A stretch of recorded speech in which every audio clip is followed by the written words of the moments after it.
What's up, guys? Sci-Hi here, back with another deck tech or deck analysis. But first, just want to go over a couple things. We are in the final hours of, or actually the final 30 minutes rather, of the November 2021 ranked season. I've been grinding like a fiend with various historic decks, and I'll show you in a moment what I ultimately landed on. But just real quick, just wanted to show you something here. If you actually go to the season rewards, you can see that apparently the season ends in 17 minutes. A lot of websites, including Wizards' own website, had this mixed up. They were saying it ended at 2000 UTC or 1900 UTC, so it wasn't clear if your central time, if that was 1 or 2. But anyways, this in-game timer alleges that it ends in 16 minutes, so should be a lock for top 1200 this season, which feels good considering I ran out of time last season and ended up just looking on the outside from rank 1206. But without further ado, let's jump into the deck and show you how I secured this spot this season.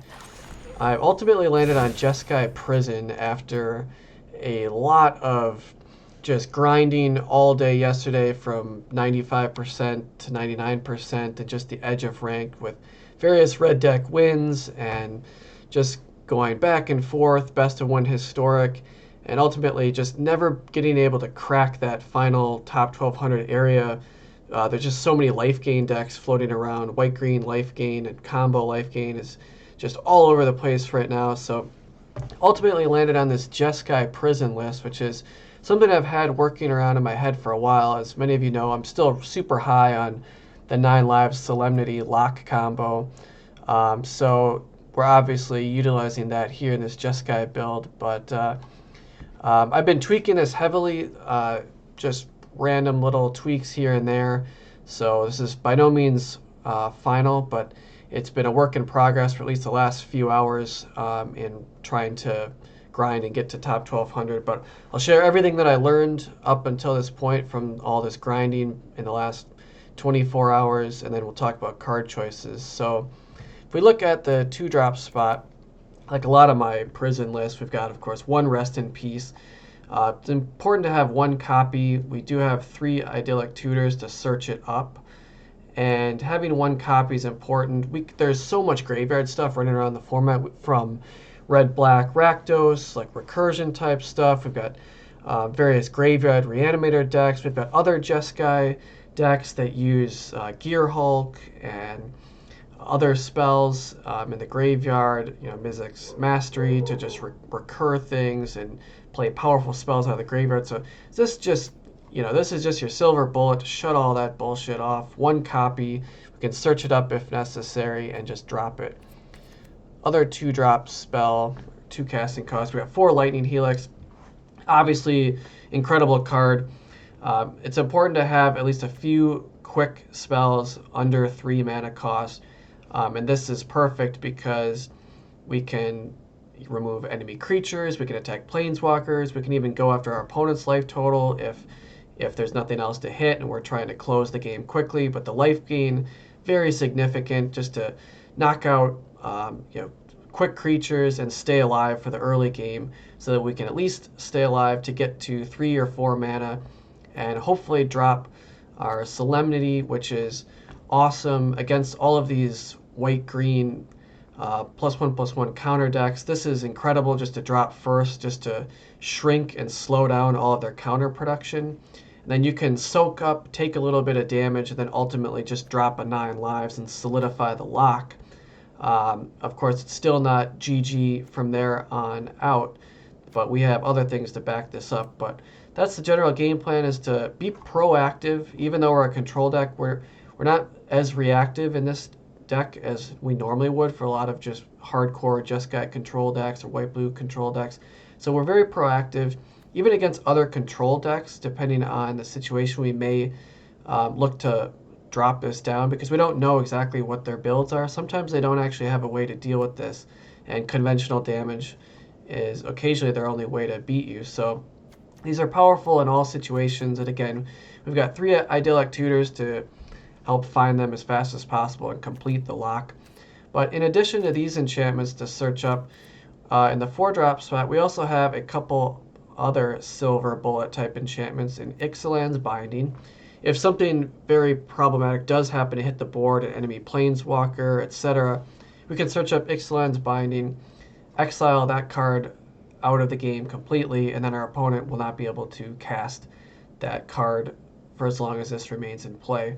Just another silver bullet, nice thing to tutor up when we absolutely have to get rid of something on the board. And then we've got kind of an interesting card, 2 Ashiok's Erasure. I think this card is quite interesting. It's worth exploring. This is our only counterspell in the deck. Like I said, we're not super reactive in this deck. We're mostly proactive. However, if we do establish the combo, we want to be able to back it up and not get blown out by like a Bone Crusher Giant Stomp ability that will make it so damage can't be prevented for the turn, and that just shuts off our prison and can cause us to lose. But with Ashiok's Erasure, we can actually effectively counter a spell, but it's even better than countering a spell because it's exiling target spell. So this means you can actually effectively, in a way, counter cards that would otherwise not be able to be countered. As we'll take a look, our deck is actually rolling with some cards that can't be countered. But Ashiok's Erasure is our only counter spell in the deck.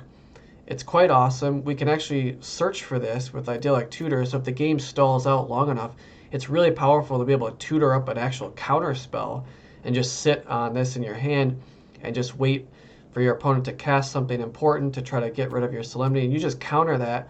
And once you do, as long as Ashiok's Erasure stays in play, they can't cast that spell ever again. So oftentimes against a lot of these white-green control decks, which I'll use as an example because I've just faced so many of them in the last 24 hours grinding to the top 1200, but they will use Skyclave Apparition, as many of the common aggressive creature decks do, and that's their primary source of removal to get rid of your Solemnity.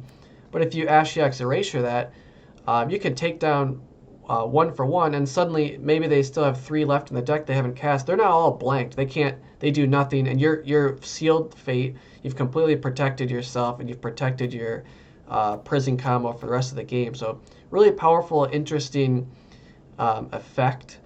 And being that it's an enchantment and a counterspell is quite interesting. It yields a lot of kind of unusual benefits that you wouldn't otherwise get from a traditional counterspell.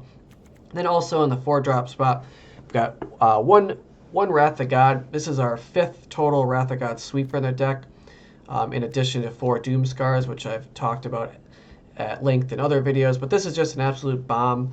Wrath of Godding for 3, being able to foretell on turn 2 when we oftentimes don't have a 2 casting cost thing to do on the 3rd turn. We always look to foretell this against creature decks and hit that 2nd white mana drop and just obliterate the board if they commit enough creatures. So 5 total Wrath of God effects. I think that's a good number. It's ultimately kind of what I landed on while I was grinding to the top 1200. There's just so many aggressive base creature decks that 5 sweepers doesn't feel like too many to me. In some cases, you might get biased if you play nothing but aggro decks for an hour, but you might even want 6. But 5 is the number I've landed on for now. Moving on to the other 5-drop, 4 full copies of Teferi, Hero of Dominaria. Again, just an amazing card. One of the best planeswalkers, if the not best planeswalker in Historic, in my opinion. This is your closer, your drawing cards. You want to cast this after sweeping the board so that he's easier to protect. And you can just start drawing cards, bury your opponent, ultimately get to the ultimate, which is almost an effective winning the game ultimate, at least in a slow way, where you're just starting to draw cards and exiling every single permanent your opponent has left. But also the -3 ability is really good in a pinch. If you say you play this on an empty board, maybe they only have 1 creature.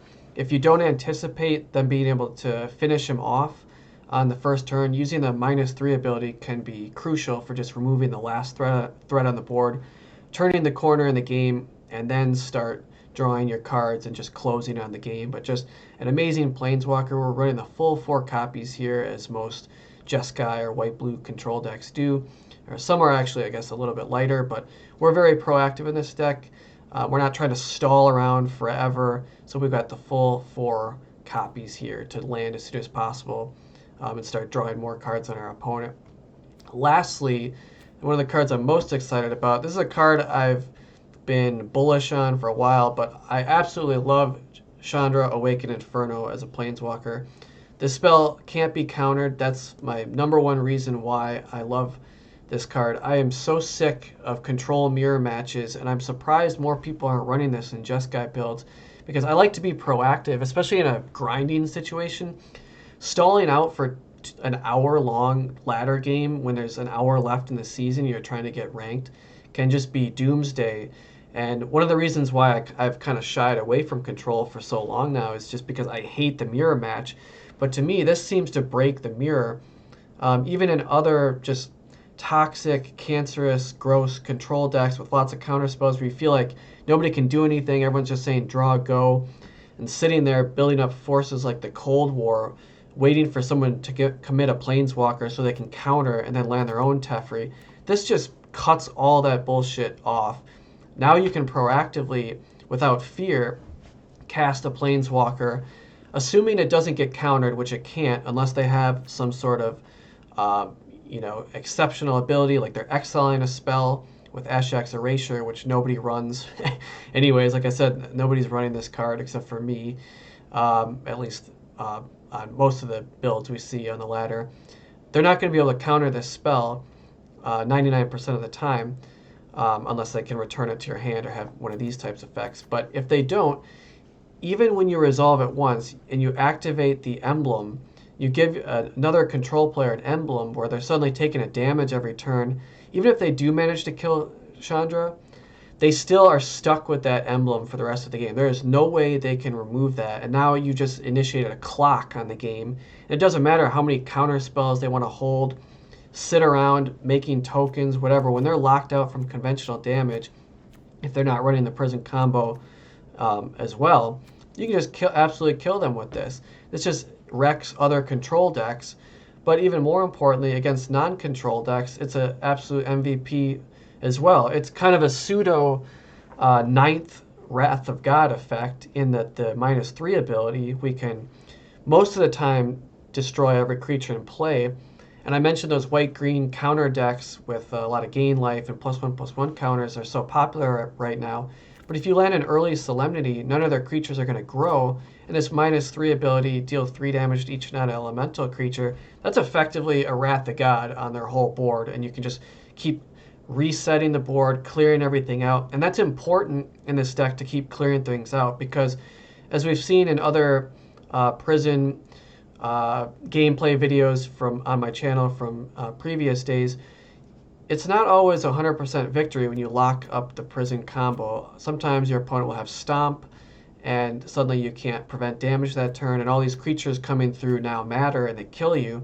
Well, that's much less of an issue when you're constantly clearing every creature off the board and just removing all these creatures and forcing them to reset. So even if they do get a Stomp, oftentimes it won't be enough to win them the game if they have literally nothing left.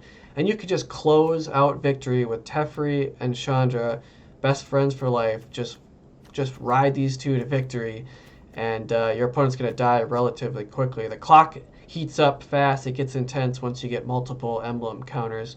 And it's just fun to just sit there and watch triggers eat your opponent alive and kill them quickly. So that's really the core strategy of this.